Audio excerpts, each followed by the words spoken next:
Hello, and welcome to Complex Analysis. My name is Ryan Card, and I'm an instructor for this course. I'm an associate teaching professor here at University of Washington in Tacoma. My specialty is in probability theory, but complex analysis is actually near and dear to my heart. It turns out that complex analysis is very useful in probability theory. And it was absolutely essential in 1/3 of my doctoral dissertation as well. Anyways, let's see, what do I want to say? I have a 8-month-old baby at home. His name is Mugen. Mugen means infinity in Japanese. Anyways, I might talk about him a lot in this class. Okay, let's introduce the course.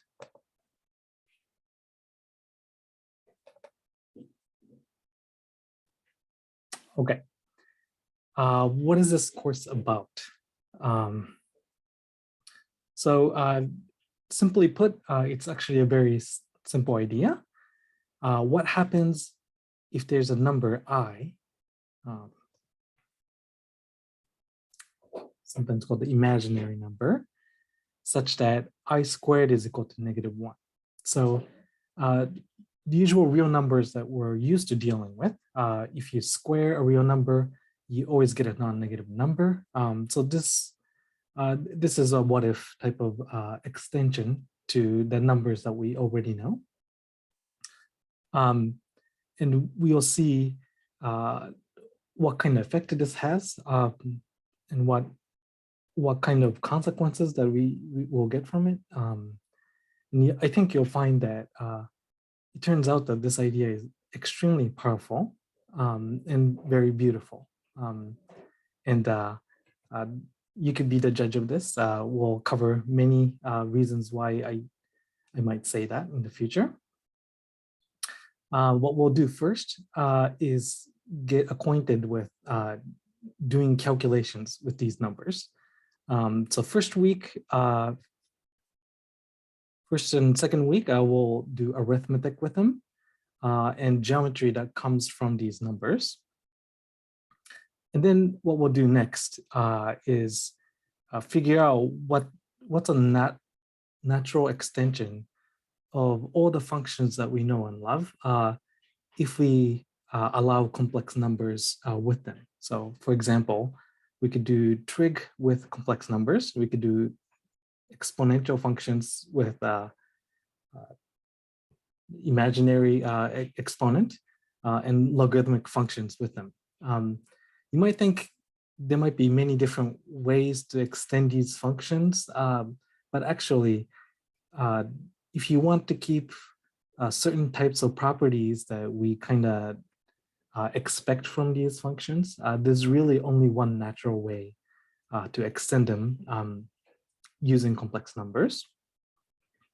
And then from that, we'll look at derivatives and integral that comes from these functions that has complex numbers in them. It turns out that derivative and integrals are very restricted in this setting, but absolutely powerful when it works. So we'll see some of that in that later half of this course. Okay. There are three main approaches when we learn about complex analysis. There's the power series approach, derivative approach, and geometric approach. What I've decided to do with this class is to take the geometric approach. I think it's the most intuitive way to learn and develop the theory. Power series approach, I think, is very powerful and quickest way to get to the most powerful results. And derivative approach is kind of nice because it kind of puts calculus at the center and then see what consequences comes from it. But I think you'll find that the geometric approach is the most intuitive and we don't have to worry too much about what we might miss out in these different approaches, but because they all go to the same place.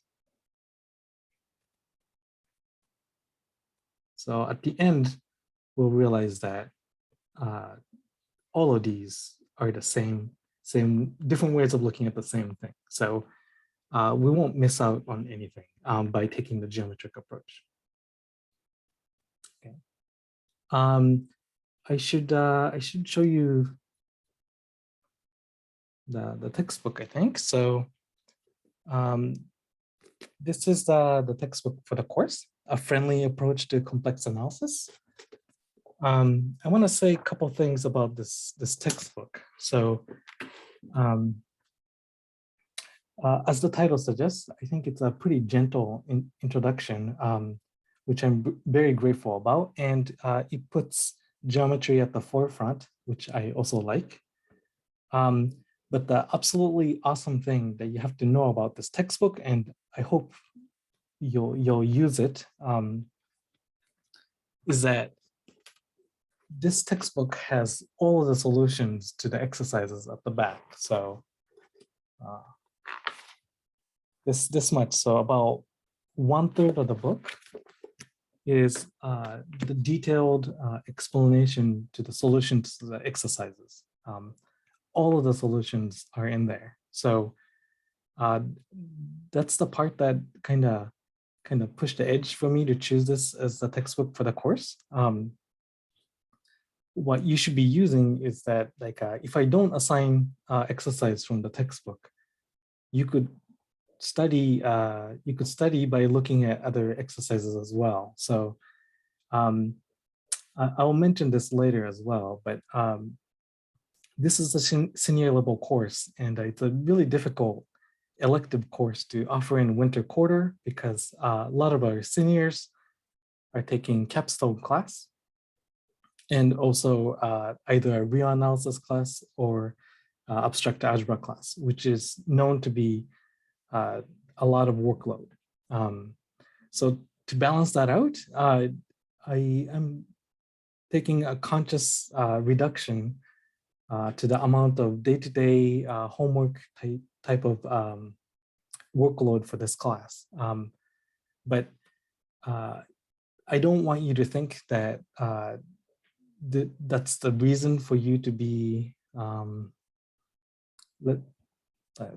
to I guess reduce effort for this class or be less involved with the material. I think that's an easy trap to fall into, and I want you to be consciously avoiding that. So just because I don't assign as much work as these real analysis or abstract algebra class doesn't mean that it takes less effort to learn the material. You do consciously need to be engaged if you want to learn. You can't just passively listen to my lecture and get everything about this course just kind of through osmosis or passively. So please look at exercise problems that I don't even assign. And you can, there's all the solutions are there.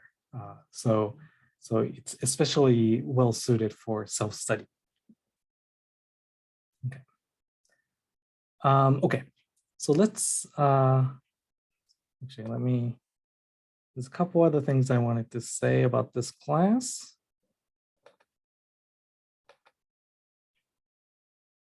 Okay.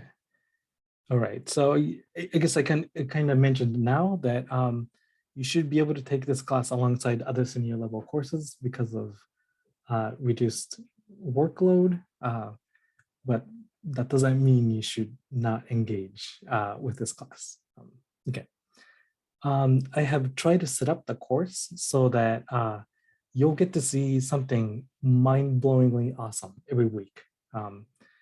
I think I succeeded in getting something super awesome in the lecture, at least every week, but you could be the judge of that. You can tell me if, if you don't find it mind-blowing.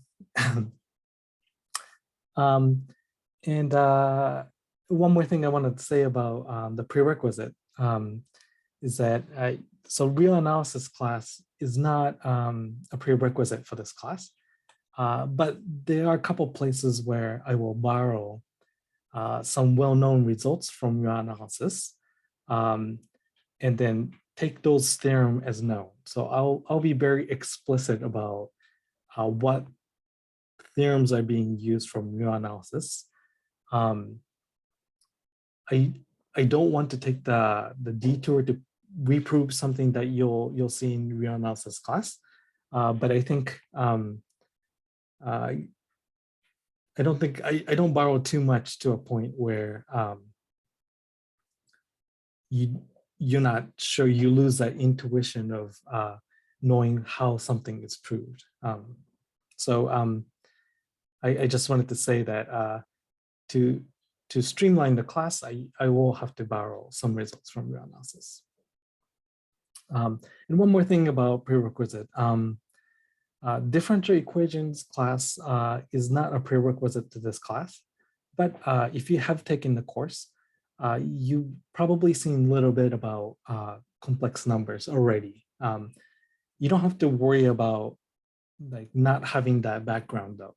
We'll start from scratch, assuming you know nothing about imaginary numbers or complex numbers. So there'll be small amount of things that you might have seen if you've already taken differential equations class.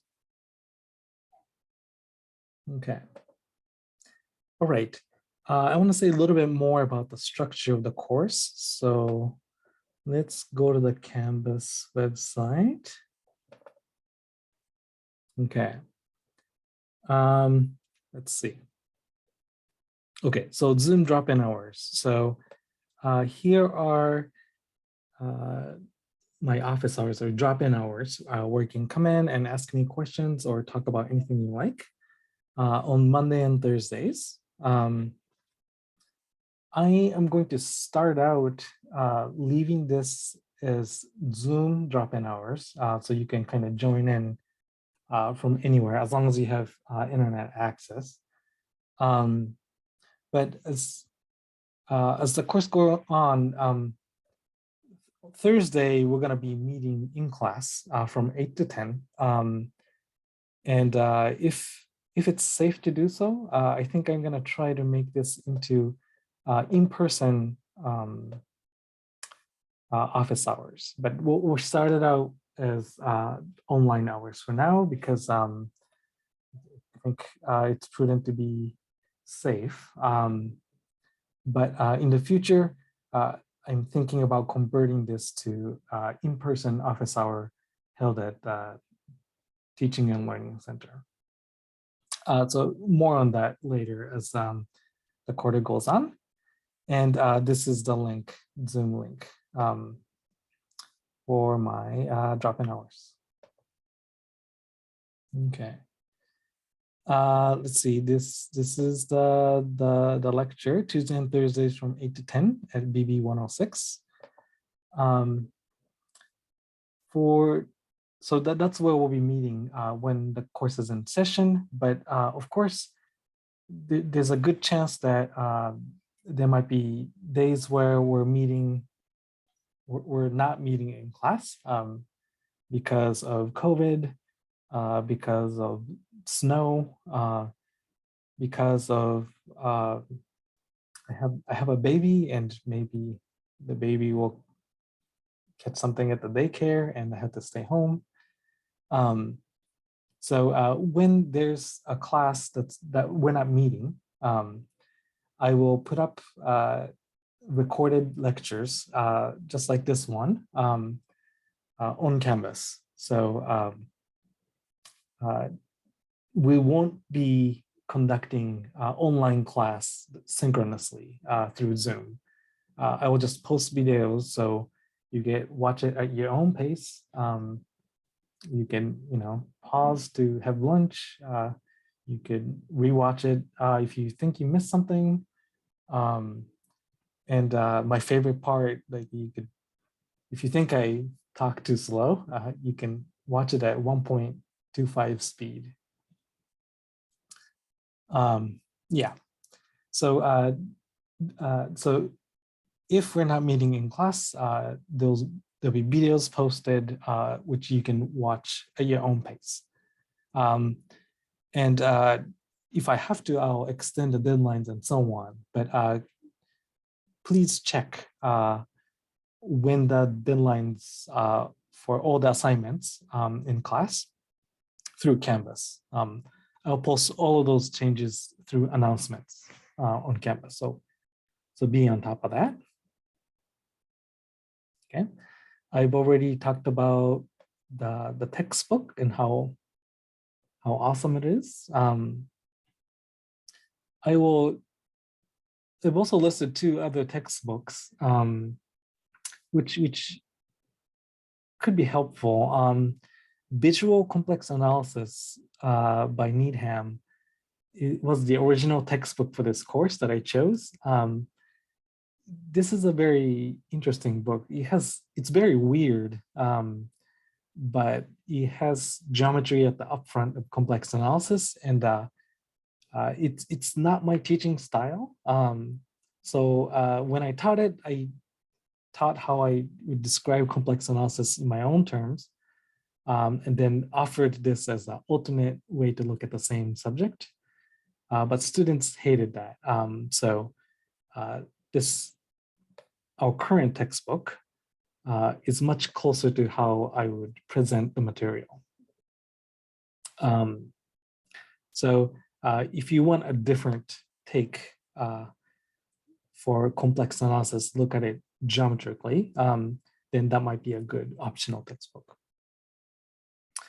And there's another textbook, Brown and Churchill I think is a very reasonable textbook for the course.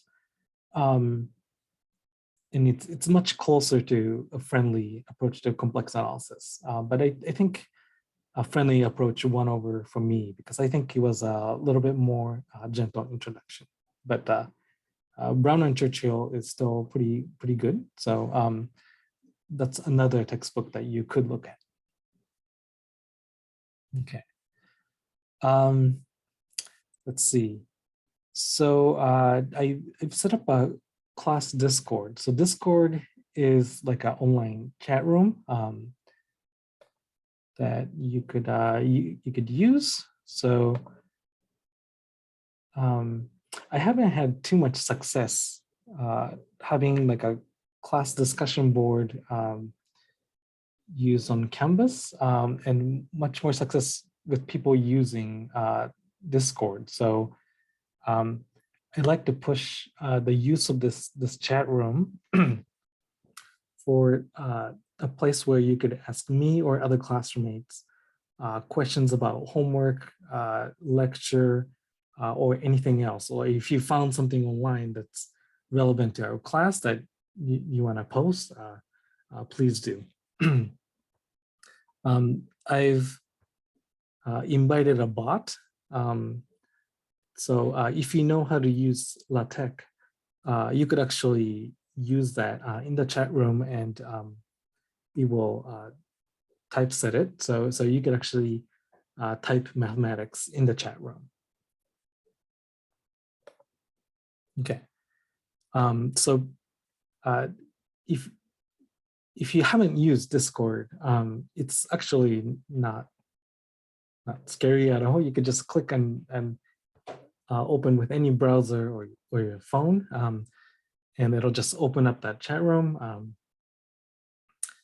You don't have to install any app, although you can. And you could ask questions anytime. So if you're like a night owl and likes to do mathematics at 2 a.m. in the morning, you can type it and someone might answer it. Okay, so please, actually, can I make this a homework? Can you just show up and introduce yourself, and say something that you've done over the holiday break, just to kind of break the ice, and for you to show me that you have found the Discord server. Okay. Let's see. What do I want to say about grading? I don't think there's any anything too weird here. There'll be one midterm halfway through the quarter and one final during the finals week, and quizzes on most other weeks. So not the first week, but on all the other weeks, except for the week with midterm, I will give you a quiz on Thursday based on the homework that was due Tuesday that week. So the last week's content, basically. So there'll be a very short quiz on Thursdays. Let's see. So work submission. So your homework is going to be due online. You could, if you have a tablet or some similar device, you can draw your answers and just export it as a PDF. That's totally fine.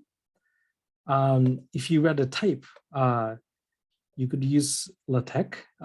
You could use Google Docs, which is free online. You could use Word and other word processing software, but there's a word warning. So I do have Word, but and Word does have like math equation editor where you can type out mathematics, which works just fine. But the problem is that if you don't own the exact same version of Word as I do, then when I open up your Word file, that math equations looks like just a bunch of boxes, and I can't read your work. So to ensure that I can read your mathematics, I like to ask you to export your file as a PDF. Don't save it as a doc. And any word processor will export as a PDF. If you print it out as PDF, then what I see is what you see. So please submit it in a PDF form. Okay. I know a lot of people like to work on pen and paper or pencil and paper, so that's totally fine as well. But if you are going to work on physical paper and take photos, please use an app like a cam scanner, Scannable, or Tiny Scanner. Those are three free apps that you could download that will turn photos into a nice color balanced, light balanced PDF, that single PDF file that you could submit. Otherwise, I end up fighting these photos that are rotated and dark and not the right size, and it gets shuffled because of the file name and so on. So please, if you're gonna work on physical paper, use one of these apps. And if you're meeting in person, you could also submit a physical copy, and then you don't have to submit it online. That's totally fine as well. Okay. And I think I talked about quiz and exams. We could use calculator, that's fine. Okay. I think that's all I wanna talk about. Okay. So please join the Discord server to let me know that you have found it, and I think I'll end this video here. I'll see you later.